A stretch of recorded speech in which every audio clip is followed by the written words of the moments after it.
Okay, we're getting set up to start. Hi, everyone. Welcome to the space.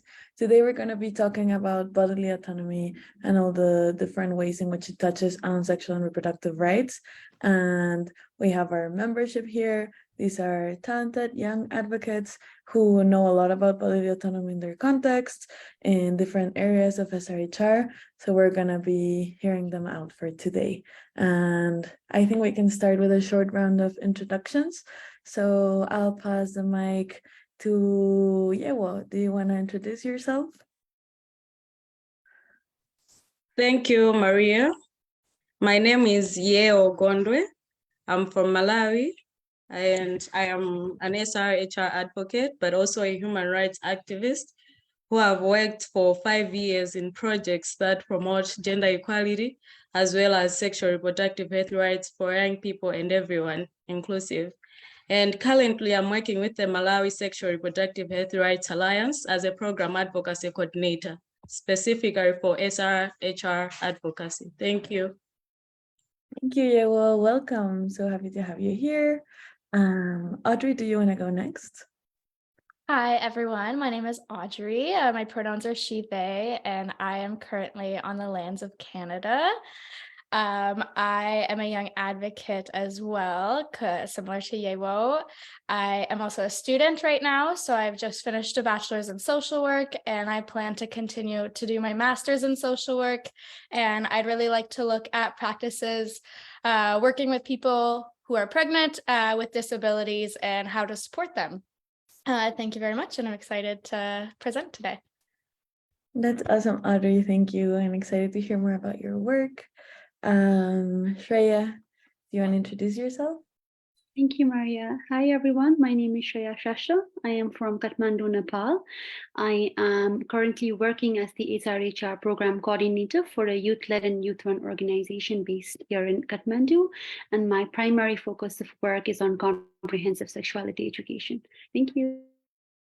Thank you. Oh, Audrey, do you want to say something?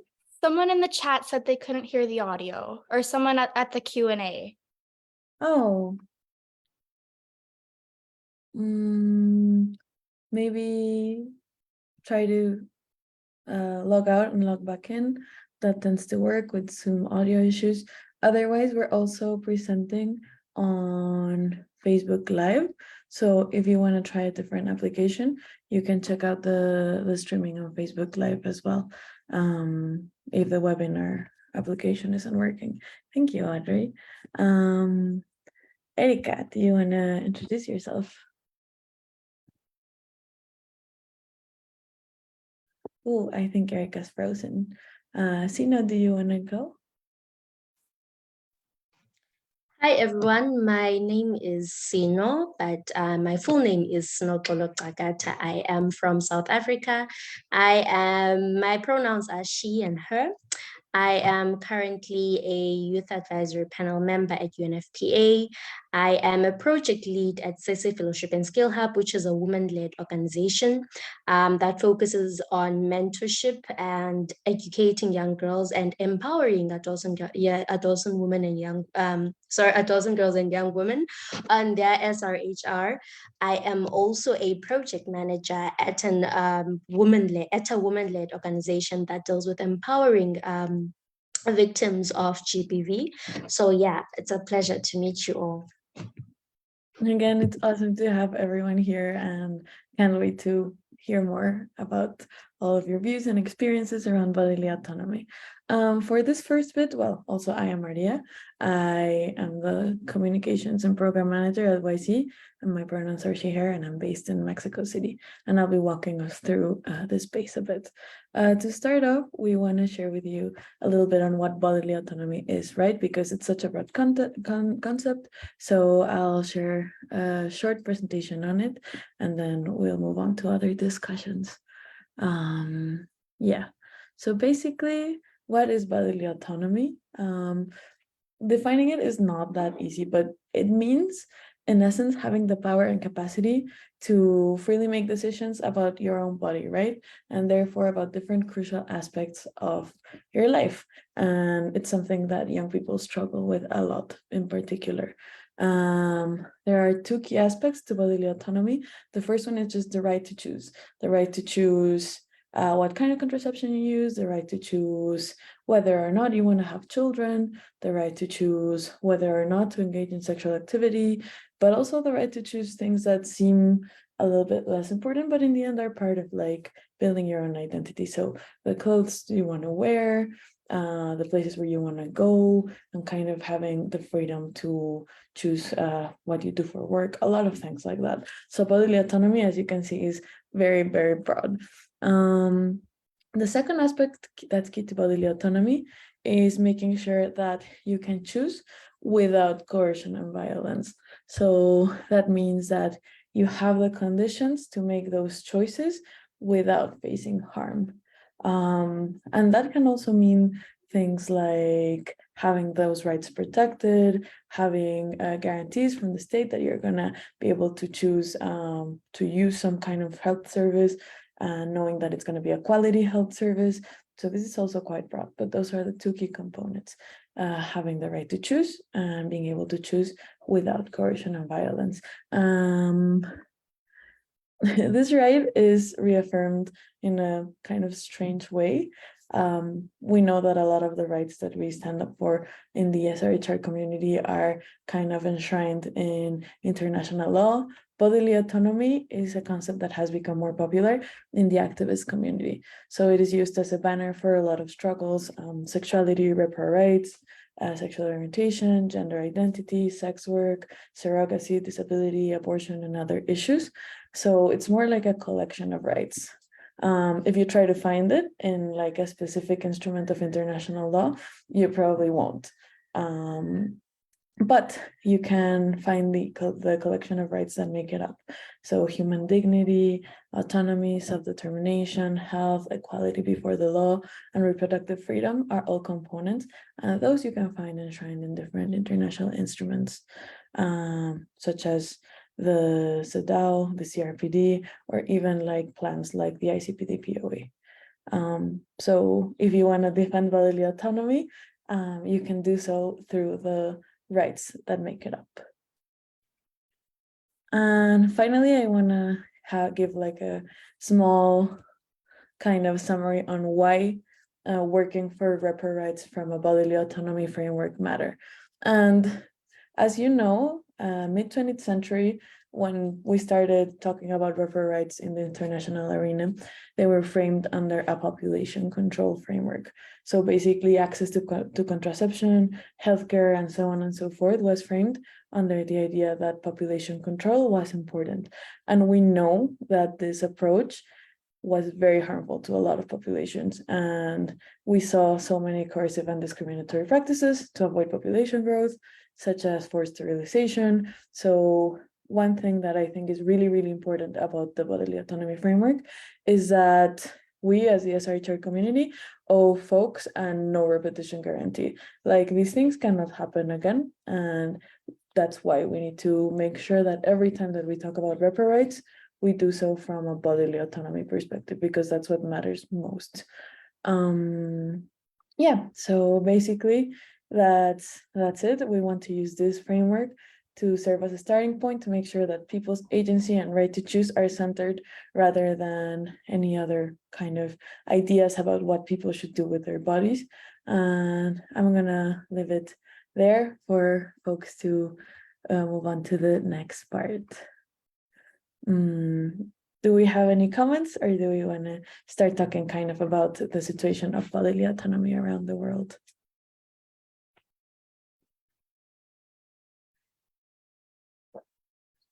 And I think, Audrey, do you want to take the floor?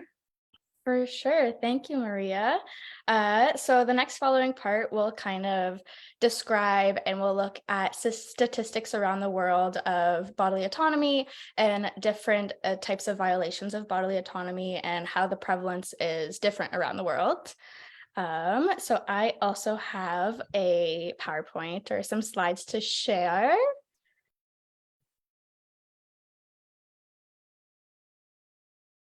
You're on mute, Maria. There we go. Sorry. Thank I you. was just get on the process of sharing. Perfect.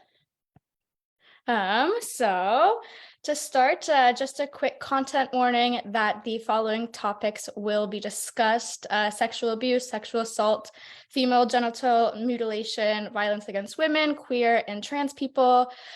So if you need a break from this space, if you need to chat to someone, please feel free to reach out to someone who is here presenting today. And we will happily chat with you or give you the space that you need. Thank you. So to start, every day, the right to bodily autonomy of women, of queer people, of trans people, and of children are violated. In 2021, the UNFPA released a report that is entitled "My Body is My Own," in which it tackled bodily autonomy across the world, observing tendencies and the ways in which society continues to enable the violations of bodily autonomy. On the right is a list of the non-exhaustive ways that society has and continues to violate bodily autonomy. So they've listed 9 examples, and in the following slides, I'll break down some statistics around the world with each of these topics.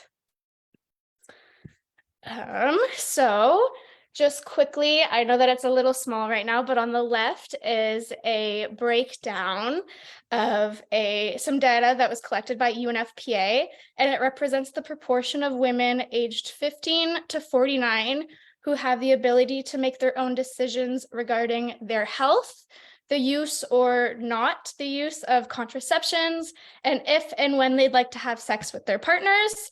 So I've made this data, because it is quite small right now, into more digestible pieces on the right-hand side. So as of 2021, 87% of countries out of 104 that have been sampled required free, full, and informed consent for the use of contraceptives or sterilization. So to put that on a larger scale, there's currently 195 countries in the world. So that means that approximately 90 countries require free and informed consent for these procedures. Sorry. So the data, Asia Pacific represents about 20% of the data that was sourced. LAC represents less than 11%. Africa is about 66%, and Europe was about 3%. North America was not included in this data. So in Asia Pacific, about 59% of women and children have the ability to choose and make their own health decisions, choose to use or not to use contraception, and when and if they would like to have sex with their partners. In Latin America and the Caribbean, 73% of women and children that were surveyed said yes, they had the choice. In Africa, 43%. And Europe, it was such a small data pool that it was hard to draw conclusive data from it. So I just thought these statistics were really interesting to share, though they are not conclusive and they're definitely not representative of everything. It's definitely interesting to see. We could go to the next slide. So next is forced virginity and anal testing. And the next few slides, I just have some examples of different countries that have either changed their legislation and their laws about these practices or who have not. So first, virginity testing is an invasive and unscientific test to prove whether a person has had sexual intercourse. And forced anal exams is basically the same thing, but to prove whether homosexual contact has occurred. When they are performed without consent, they amount to torture, yet they remained pervasively practiced in parts of the world. I found a few statistics to share. So in 2002, Turkey had overturned a law that previously made it legal for school administrators to force girls into hymen exams to determine if they were virgins. Before this, it was very common practice, and many girls and students had committed suicide following these practices.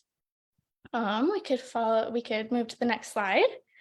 In 2011, an Egyptian court ruled virginity testing was illegal following the scrutiny that they received from human rights defenders after the military performed such exams on detained protesters during the revolution that year. We could go to the next one. India's Supreme Court found that virginity testing violates a citizen's right to privacy and had no bearing on a case of sexual violence, though the exams are still routinely forced on women in the year 2013. So they say that it's illegal now, but it's not always the case.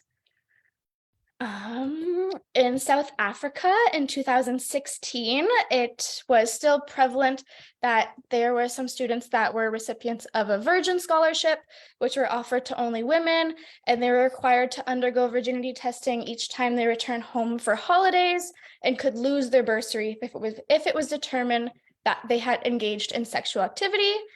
In 2016, the Commission for Gender Equality ruled that this was linked to an educational scholarship was unlawful, unfair, unreasonable, and unconstitutional.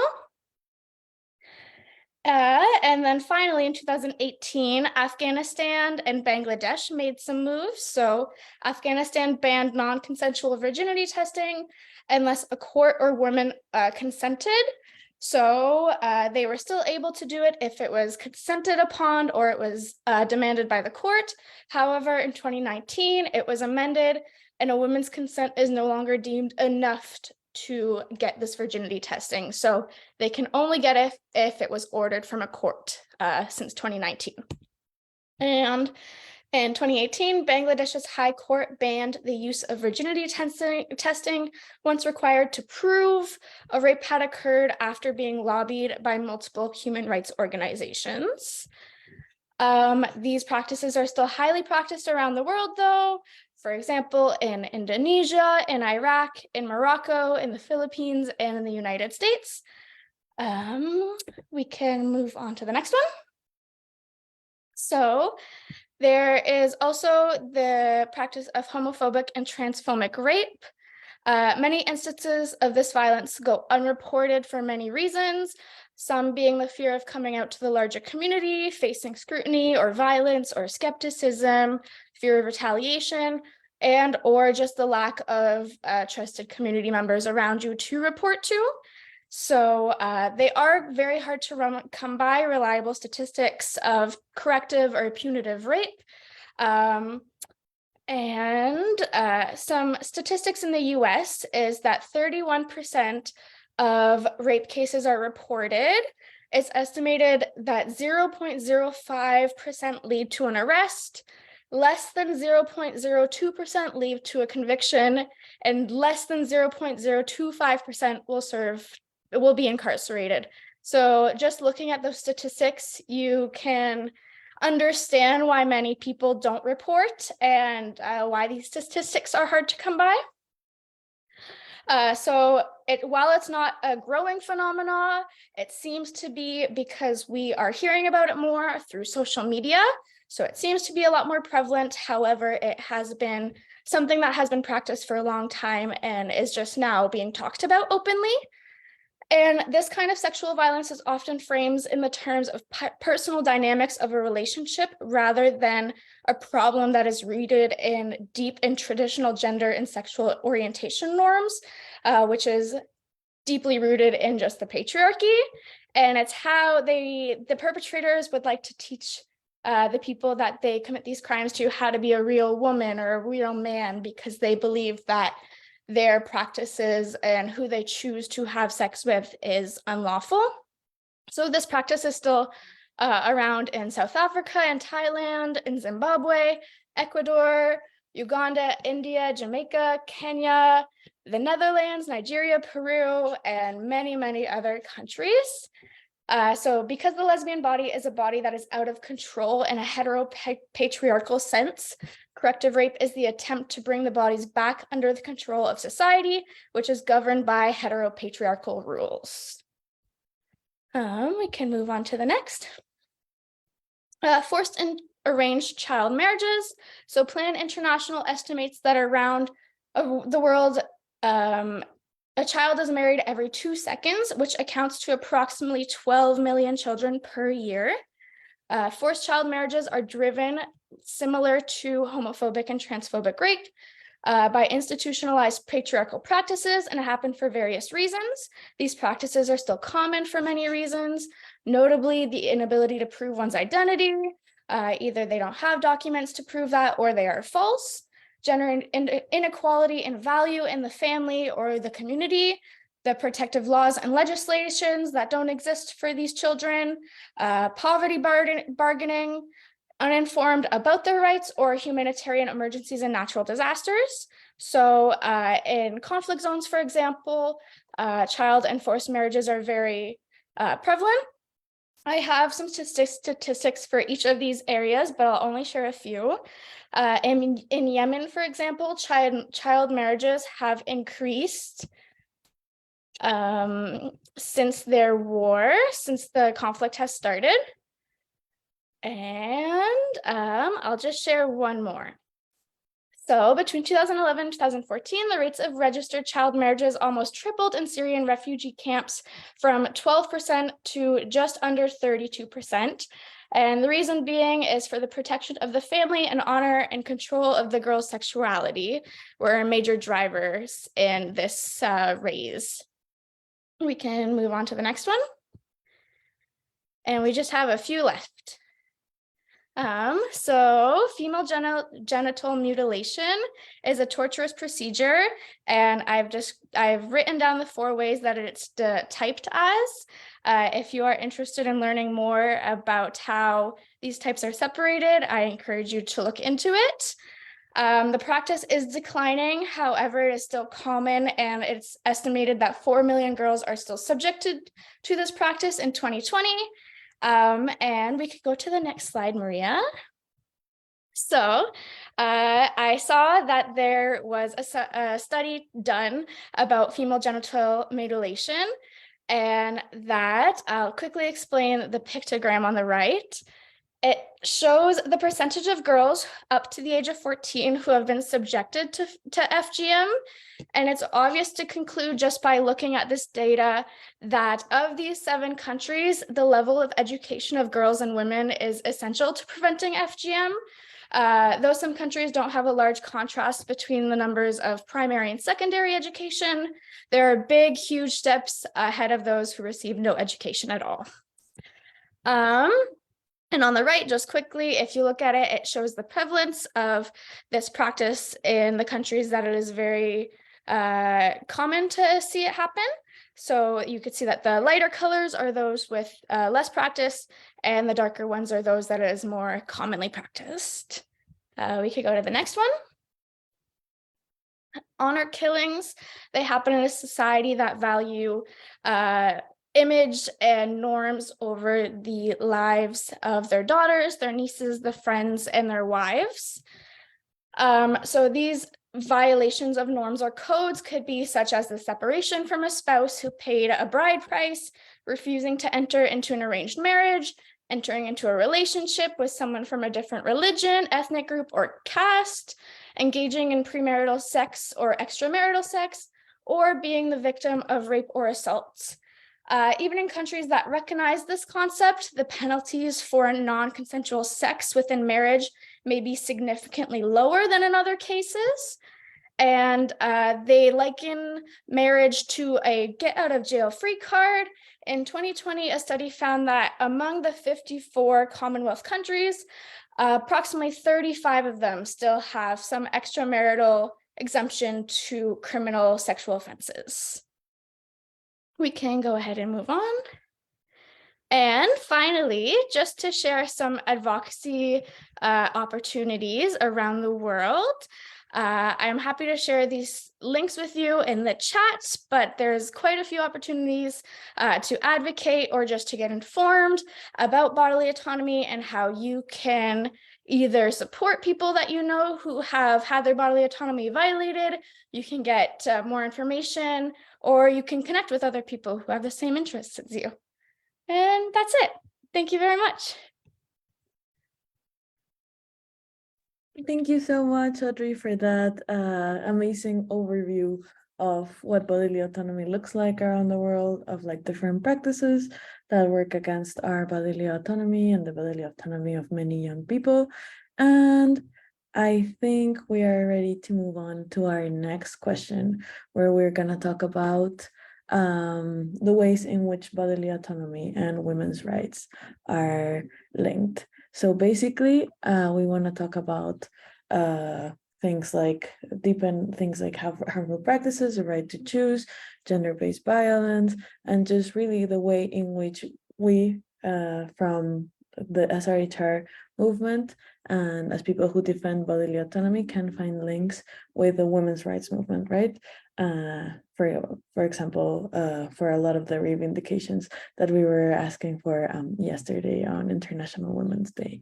So first I want to ask if anyone has comments on everything that Audrey shared or wants to add something, or if you just want to move on to the next section. Okay, then I guess the floor is Sino's. Hi everyone. I almost stopped the video because I thought I was unmuting. For those who just joined us, my name is Sinokolo, but they call me Sino. I'm from South Africa, and I will start screen sharing right now.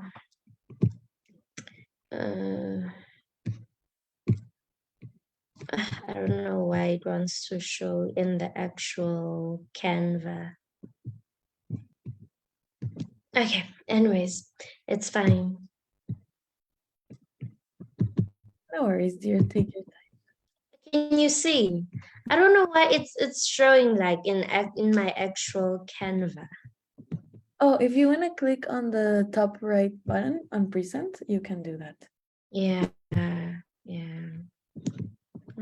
The screen is blocking my way.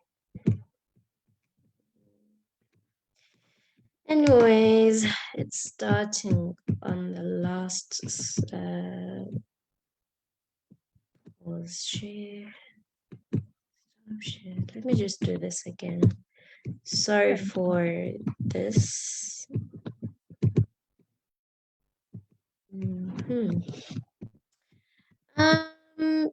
Okay. So I don't know if you can hear me, or am I audible? Yeah, we can hear you and we can see you. So mine is very short because Aubrey has like talked about everything, and that was a very informative session. So bodily autonomy versus GBV. I was like, okay, versus GBV. Why am I being dramatic? But okay, let's just get to it.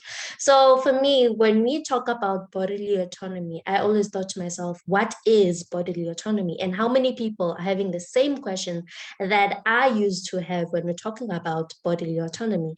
And I also created my own personal survey where I would go around asking people, what is bodily autonomy? What do you think bodily autonomy is about?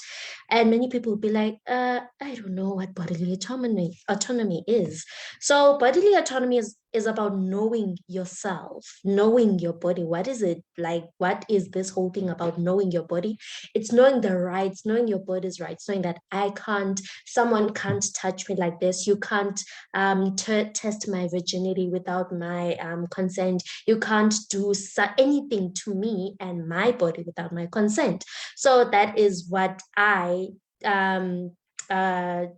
give the definition to the term bodily autonomy. So it's having power and right to choice about what happens to your body. We cannot talk about gender equality without talking about bodily autonomy, as it is the sole foundation of gender equality. When we talk about gender equality, people always talk about women having equal rights to men or whatnot. But for me, I always say to people who ask me the difference between the two bodily autonomy and gender equality, I always say analyze the term gender. What is gender? And people always think gender equals to women. And then I say, okay, when you say women, does that encompass people who identify as women? So that means you're including the LGBTQI plus community, and people always be like, oh, I never thought that far. So we cannot talk about gender equality without talking about bodily autonomy, as bodily autonomy is having the right to choice about what happens to your body. So bodily autonomy is also a fundamental right. It's the same as having the right to education, having the right to proper housing, sanitation, and whatnot. It's a fundamental right. It's something that we ought to, when we go to our advocacy spaces, it's something we ought to educate people of. We should be educating people that bodily autonomy is a fundamental right. It is your right to have information about bodily autonomy. It is your right to educate other people about bodily autonomy, because many people are not aware about what is bodily autonomy. So before we can attack gender equality issues, we first need to educate people about what is bodily autonomy, because it is the sole foundation of gender equality. Because I was talking about bodily autonomy versus GBV. So let's move on to GBV affects everyone. There's a reason why I put an emphasis on everyone. Everyone as in me, as my pronouns are she and her, another person who is he and they, another person who is the whole LGBTQI plus community. And I will talk and make an example about my own country, South Africa, where I come from. Whenever you mention the term GBV to a person, they automatically, I'm not even going to say normally, they automatically think, oh, GBV is about hitting a woman, it's about hitting or beating a child. So now we ought to give an emphasis on the definition of what is GBV. So one, the importance of raising awareness about what is GBV. What is GBV? So I took it upon to do my little research on what is GBV. Gender-based violence refers to any type of harm that is perpetrated against a person or a group of people because of their factual or perceived sex, gender, sexual orientation, and or gender identity. So that means when we talk about GBV, because I'm making emphasis on the country where I come from, I can't speak for a country that I have never been to, because in order for you to know what is actually happening in the country, you ought to visit or you ought to make a research about what is currently happening. For example, if I want to know how GBV is looking in Canada, I can approach Aubrey and say, hey, Aubrey, this is what is currently happening in my country. When we're talking about GBV, how does it look on your end? And what are some gender missionary or what are some solutions to problems related to GBV in your country, because I'm facing this and I'd love to solve it. So in my country, we first need to see what is the state of understanding the term GBV in your own country. Do the people understand what is GBV? Because sometimes you will jump to bigger things without firstly starting at the basis of, do people understand what is GBV? Can they even define what is GBV? Because as long as we keep on shouting, GBV free zones, let's create GBV-free homes, you will find that people don't even understand the term gender-based violence. And when people go to, for example, if I were another person, let's say in my country, if I were a part of the LGBTQI plus community and someone violates me sexually, then you will find that I'm not taken seriously as compared to, for example, a woman that is affected by GBV. So it's important to first educate people about what is GBV. So moving on, GBV can take the form of child marriage, Aubrey had mentioned, female genital mutilation, honor killings, sex slavery, physical punishment, intimate partner violence, sexual, emotional, or psychological violence. And you have to think, okay, so if I understand what is GBV, and if I make people in my own country or in my own surroundings understand what is a GBV actually, do they or do they understand the forms of GBV that take place? Because sometimes you see in my country, child marriage does still take place. There was a case of a child, I think she's 14 or 15, and she was forcefully married into a certain family that she did not even know. She ran away from that household and went to her school teacher to tell her what had happened to her. So when we talk about your child marriage, people don't automatically think, oh, that's gender-based violence. So we need to make people understand and advocate in our spaces that GBV comes in these various forms, because most of the time when we talk about gender-based violence, people think physical punishment.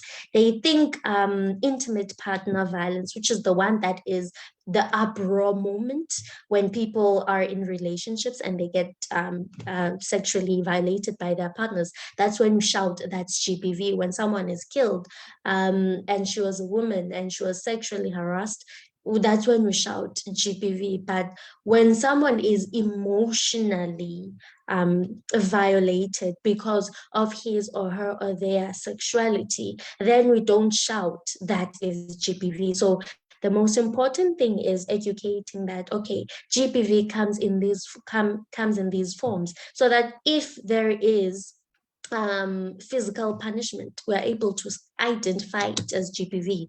So that's the forms that GBV comes in. So moving on to my last slide. So LGBTQI plus communities, let's talk about the importance of creating GBV inclusive awareness campaigns. Again, I'm making emphasis on a country that I know. When I don't know about your own country, when I make this presentation, can you please think what is currently happening in your own country? So let's talk about the importance of creating GBV inclusive awareness campaigns. You will find when we have those 16 days of activism that are raising awareness against GBV, it's not inclusive enough. You don't see many NGOs that advocate for the rights of LGBTQI plus communities. You don't see the many campaigns that orientate around people that have disabilities, that are victims, again, of gender-based violence. So we need to be more inclusive when we are, creating GBV inclusive awareness campaigns. So what is currently happening in my country to LGBTQI plus community people in police stations when they report GBV? And I'm gonna give it to you as it is. I'm not even gonna sugarcoat it because I don't believe in sugarcoating. So what is currently happening is, I'll give you a scenario. You will find a young person who is transitioning from being a female to being a male, because that is how they that is their bodily autonomy. That is how they want to express themselves. That is who they are. So when they face gender-based violence in the form of sexual harassment, when they go to police stations, you will find them not being catered for. Most probably, maybe 60% chances, they are not catered for. They are given cheeky attitudes. They are told that if you say that you're a man, then you shouldn't have been raped, because that's an indication that you're a female. So we need to create LGBTQI plus GBV sensitization camps or campaigns. So it's the importance of creating inclusive awareness campaigns because, as I said, bodily autonomy is having a choice over your own body. It's having the right and having a say as to what happens to you, and someone violates it, and now you are not being catered for in the only place you expect to be catered for. It becomes another form of GBV. You are psychologically affected now. So how do we transform the minds of people about the importance of including other genders in GBV campaigns? One, by educating people about what is bodily autonomy, as it leads to another important topic, which is gender equality. As I said, bodily autonomy goes hand in hand with gender equality. The only way we will be able to create GBV free spaces is if we educate people about what is bodily autonomy, because bodily autonomy sort of encompasses or is the sole foundation of gender equality. And when we have gender equality amongst people and everyone respects everyone, irrespective of their sexual orientation of their sexuality, then you will find that we will have more informed communities, and we will have inclusive communities, and we won't even have to have different communities as so as to say we have this community with this marginalized groups. So in order for us to transform the minds of people, let's first start by educating people about bodily autonomy. Thank you. Thank you, Sino. And now that you're talking about bodily autonomy, gender-based violence, and the sort of like diverse experiences around sexual orientations and gender identity, I think, like, for example, I know that a lot of these situations are kind of abstract, but I want to share like some personal experiences around a collective that I have. It's a collective of lesbian and bisexual women who have faced sexual harassment in the street, and we made a fanzine with a lot of testimonies and experiences of like what it's like to hold another woman or another femme person's hand on the street in Mexico City. And there's a lot of like specific street harassment that happens at the intersection of like being a woman and being queer. So a lot of comments that go along what Audrey said about like corrective sexuality or like corrective sexual harassment, a lot of like fetishizing and kind of just being like really sexual about just two people holding hands in the street. And yeah, I think it's really, really important to bring those conversations in when we talk about GBV. Audrey, and then Yewo. Yeah, I just wanted to share some good news that I actually heard this morning. Canada has introduced a bill into Parliament that if it passes, it would let Canada become a country of asylum for trans people who have been either victims of abuse or who can't feel safe in their own countries. So I just wanted to share that good news, and hopefully the bill does pass. Oh, that's actually really great news. That's actually really great news. Yeah, that kind of warms my heart, and I hope it does pass. Yeah, well, please go ahead. First of all, let me say I'm excited to be sharing on some of the issues on bodily autonomy, things that in our context people don't like talking about, but I really love talking about these things because they're real, they happen to us every day, and it's good that we talk about them. So my colleagues have already explained much, and I'll focus much on some of the limitations on bodily autonomy. Particularly, I'll focus on African context, but to be specific, I'll be referring to my country. I'm from Malawi. Referring to the data that Audrey was sharing, there were some issues regarding child marriages that are happening in Africa, and these are really real issues that we are grappling with, issues of harmful cultural practices. They're really violating rights of everyone, young girls and boys as well. So some of the limitations that affect our bodily autonomy is, I feel like it's the limited knowledge on sexual orientation and gender identity and exploitation. Most of people are not aware of these things, and because they're coming from cultural and religious backgrounds that form their values and attitudes towards things, or how they perceive things, is one of the challenges that affects people to freely enjoy their bodily autonomy. When we talk about the patriarchal systems, particularly here in Africa, it has made more male to be praised, the male dominance, where a female is supposed to praise boys and men. And this system has really brought some power inequalities and some gender norms as well that the communities have constructed, also really affect people from enjoying, especially girls, from enjoying their autonomy.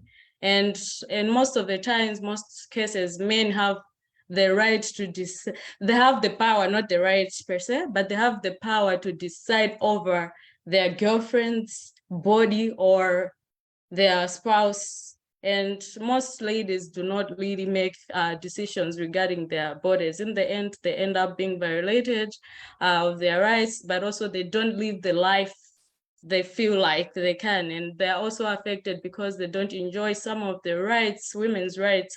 For instance, when we talk about maybe issues to access to safe abortion, these things will be hard for people to accept them, because maybe because of the values and attitudes from the societies, they feel like it's a taboo. And it's maybe because of the religious background, some regard it as a sin. But when you look at it to a woman perspective, she's supposed to decide to choose anything what that person wants. Whether she wants to access that safe abortion, she's free to decide and make a choice. But these gender norms and power inequalities affect women to decide about their own bodies. So basically, to me, the main limitation is the gender norms and the power inequalities that exist. And these things are really hard to change because they need some interventions to really transform those attitudes. And most of the times, when you look at our policymakers, there are policymakers who are also coming from the same background. And when we're advocating for inclusive policies, most of the times our advocacy fails because they are being also influenced by those beliefs and attitudes that they already have.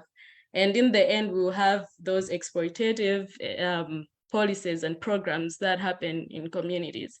And I also liked some of the sentiments that Sino said, that when we're talking about gender, we want to think that it's about a male and a female. But there's more to that. That's why maybe I said issues of limited information on sexual orientation and gender identity is also key, because some people, including the policymakers, are not aware of some of these issues, that there is more to being male and being female. So in the end, when maybe an LGBTQI person comes up, they feel like it's something strange to them, maybe because they're not informed, they're not aware, so they end up making decisions based on their pre-perceived attitudes and values that they have. So so I can give some recommendations in regards to challenging these power inequalities and gender norms. For instance, for us here in Malawi, we have been using the gender transformative approach to address these power inequalities and gender norms. This is a model that encompasses some of the, I can say, some principles regarding norms and values, but also gender and diversity. right-based approach, engaging men and boys, empowering women and girls. So it's a collective of all those principles together. Whenever you're analyzing your projects, your programs, you need to make sure that all these principles are integrated in order to ensure that you are being more transformative in your programming or in your policy formulation. And some of the, I can say, models that we have been using is the value clarification and attitude transformation exercises, because it really helps to shift the perceptions and attitudes of some of the issues that affect people to enjoy their bodily autonomy. And I have seen that a lot of people have really transformed in their thinking, their minds, using these exercises. Yeah, so in short, I can say that. Sorry, I have a flu and No worries, no worries. Yeah, no, we've also done some value clarification exercises around the right to choose, and it's always like a really great exercise to kind of help educate and problematize some mindsets around the things that limit our bodily autonomy.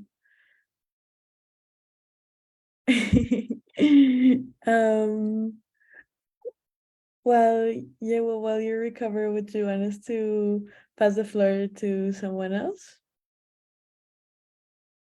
someone else can go on and then I'll come back later. Okay, cool.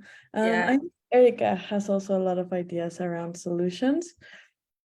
So Yeah, hello. Sorry for my voice. I'm going to try to speak for you to hear my contributions. I think you actually mentioned a lot of initiatives and also some of the challenges we face with regards to this discussion. And I think with some of the solutions, I would say it's quite similar to what is being adopted in Ghana. For instance, engaging men and boys.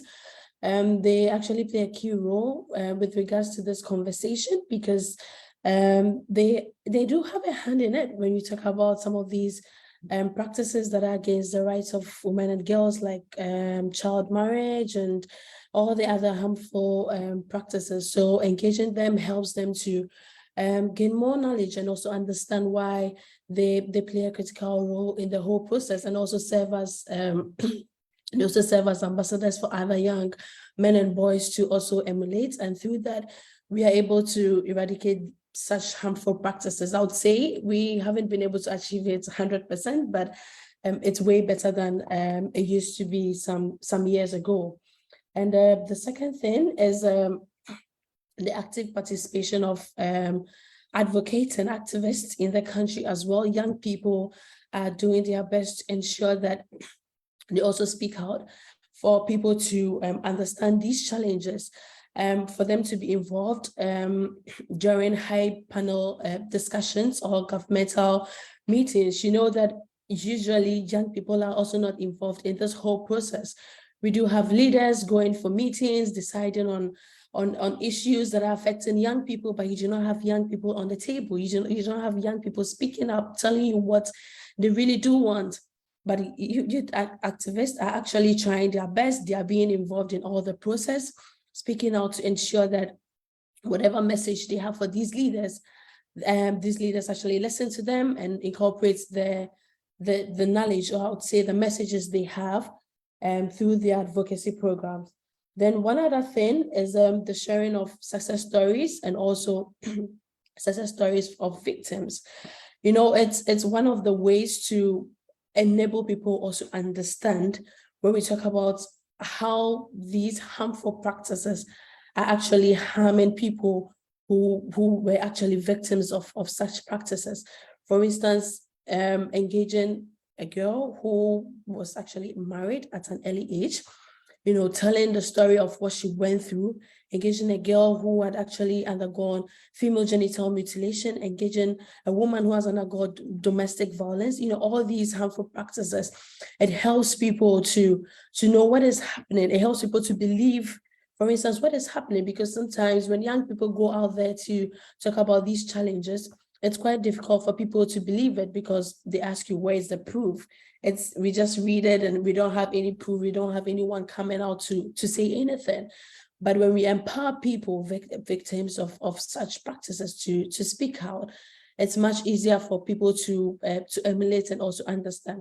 I would say that for laws, there are a lot of laws that have been passed in most African countries. I would say, for instance, in Ghana, I know there are a lot of laws that kind of protects the rights of women and girls, but these laws are not fully being implemented because we don't have much investment. Government has its own priority.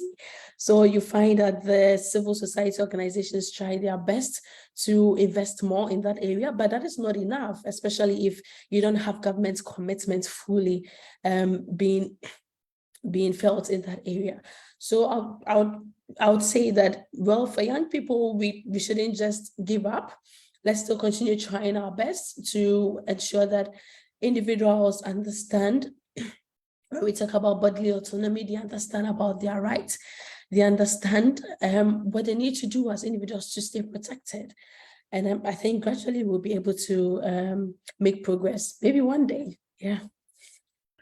Thank you, Erika. And I want to highlight a couple of the things you shared and also some of the things that you shared that are like, one, I think it's really important to center the stories of survivors, that like people with lived experience know best a lot of the time on how to address these specific issues with bodily autonomy. So I really, really love that. And the second one is meaningful youth engagement in all of these issues, right? Like as young people, we need to be meaningfully engaged, we need to be heard.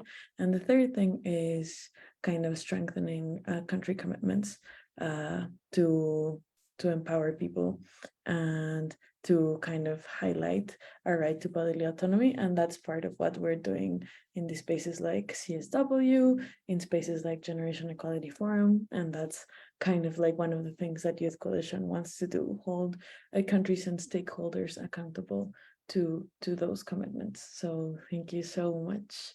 I think we're a bit short on time, but I do want to make sure that I give the space to Shreya, who's going to talk a little bit about like lived experience and bodily autonomy. So Shreya, please go ahead and take the floor. Thank you, Maria. Hi, everyone. To those who've just joined us, my name is Shreya. I'm based in Kathmandu, Nepal, and I will be talking about challenges around bodily autonomy, especially from my country context. Is my screen visible? Perfect. Yeah. So just to start off with a small background of the Nepal's legal standpoint around bodily autonomy, we have a policy or an act called the Safe Motherhood and Reproductive Health Rights Act of 2018, which was endorsed by our president, signifying the country's commitment to safeguarding the bodily autonomy of women and girls. The Reproductive Health Act differs from previous measures in that it provides a very clear definition of reproductive rights being a subset of the human rights, with a clear mandate on how local institutions or health service providers must follow in regards to seeing the act be provided.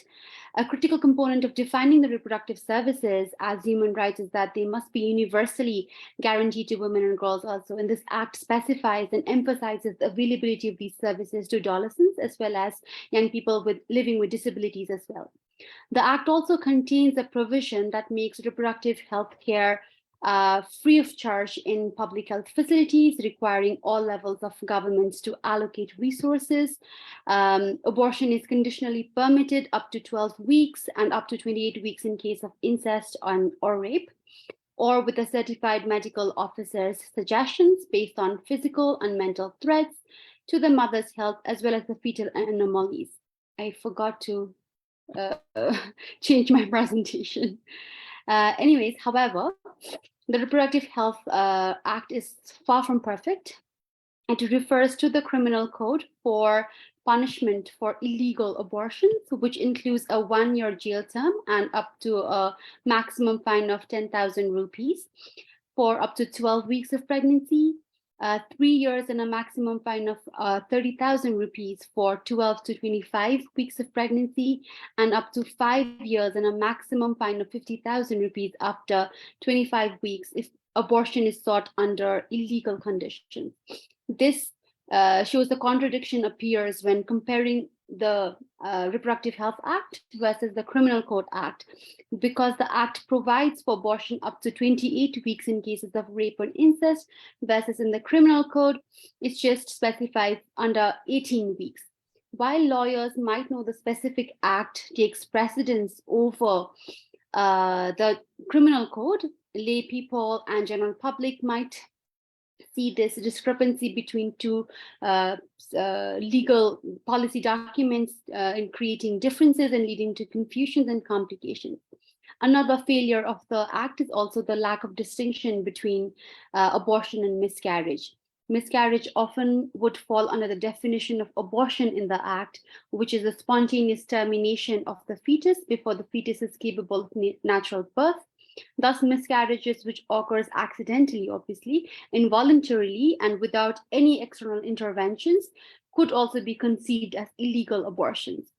Furthermore, the Act also prohibits abortion after 28 weeks, even if the woman's life is in danger, women's health is in danger. Bodily autonomy in Nepal has always been scrutinized, studied, lobbied, etc., from a legal point of view, which it should be, but today I want to focus more on the implications of the social and traditional norms that affects the individual's right to bodily autonomy on a more day-to-day basis, especially coming from a young person's perspective. Nepal is a country deep-rooted in traditional values and gender norms and culture, and these traditions and these culture fuels a sense of pride in all Nepalese. But at the same time, it is also important to know that it also fuels and promotes certain orthodox practices, expectations, and gender norms and stereotypes, which stems from these traditional values.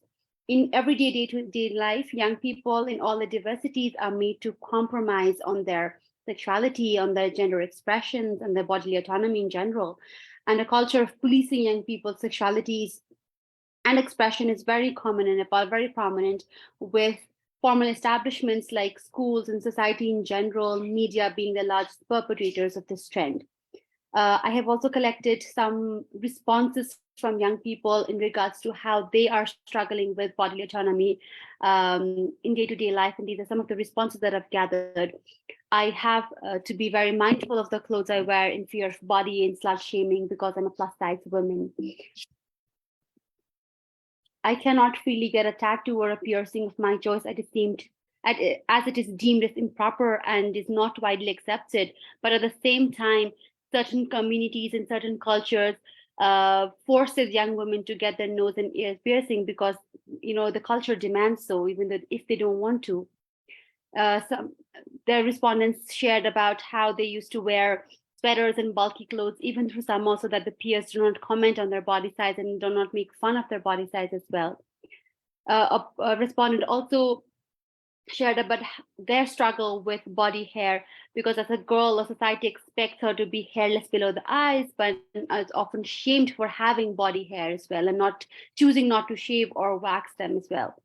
Because I'm a person with disability, people assume that I do not need SRHR services, and legal acts and service providers do not cater to my specific needs.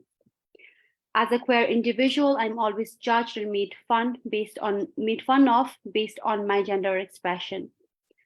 So bodily autonomy in Nepal is still considered a Western concept, and with the impression that it undermines the religion and it undermines the traditional values of what Nepalese people hold. And many people do not have the clarity on what bodily autonomy is, and does not associate bodily autonomy being human rights. So I would like to just end my few notes on saying that bodily autonomy is a basic human right and should be protected by state, as well as at the same time ensure that social and traditional norms and values do not limit how a person wants to how a person needs to make the decision on the freedom of choice without any coercion or violence as well. So thank you so much.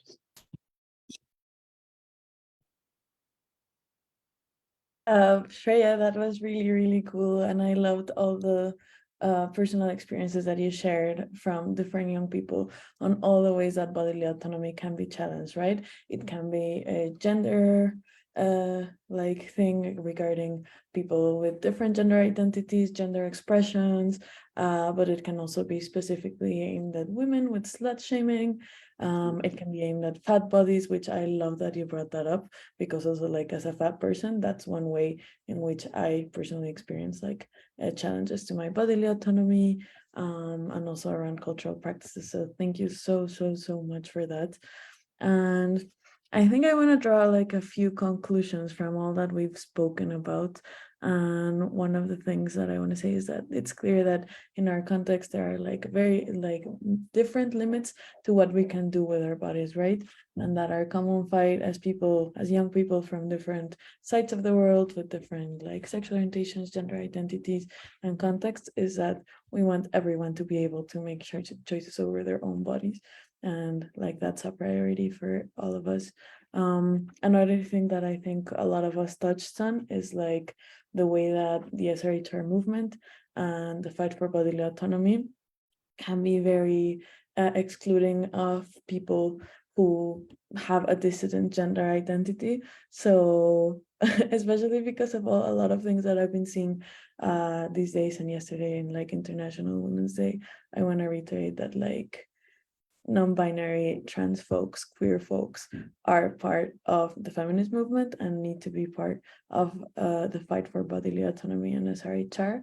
And yeah, I just want to say that it's really cool to hear from all of you from your own context. And I don't know if someone else has any closing remarks, wants to share anything else. I just want to thank you again for like all of your knowledge that you brought to the space. Closing remarks. Any further comments? Okay, then I think we have a lot of conversations to still have about this topic, and thank you everyone for your participation. I'm gonna stop the Facebook Live now.